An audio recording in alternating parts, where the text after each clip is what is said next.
بسم الله الرحمن الرحيم. لا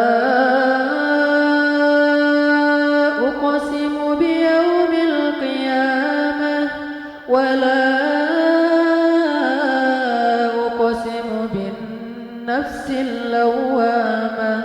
أيحسب الإنسان أن لن نجمع عظامه بلى قادرين على أن نسوي بنانه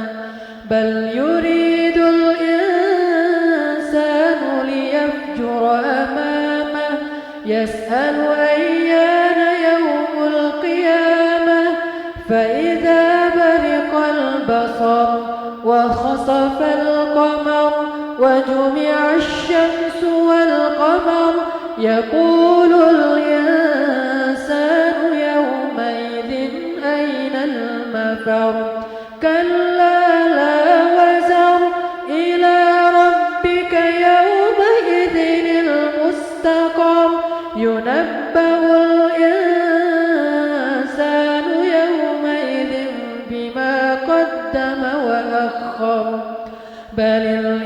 الإنسان على نفسه بصيرة ولو ألقى معاذيره لا تحرك به لسانك لتعجل به إن علينا جمعه وقرآنه فإذا قرأناه فاتبع قرآنه ثم إن علينا بيانه كلا بل تحبون العاجلة وتذرون الآخرة وجوه يومئذ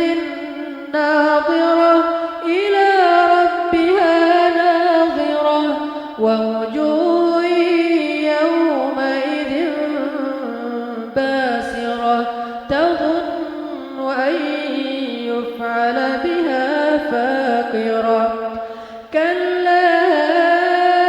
إذا بلغت التراقي وقيل من راق وظن أنه الفراق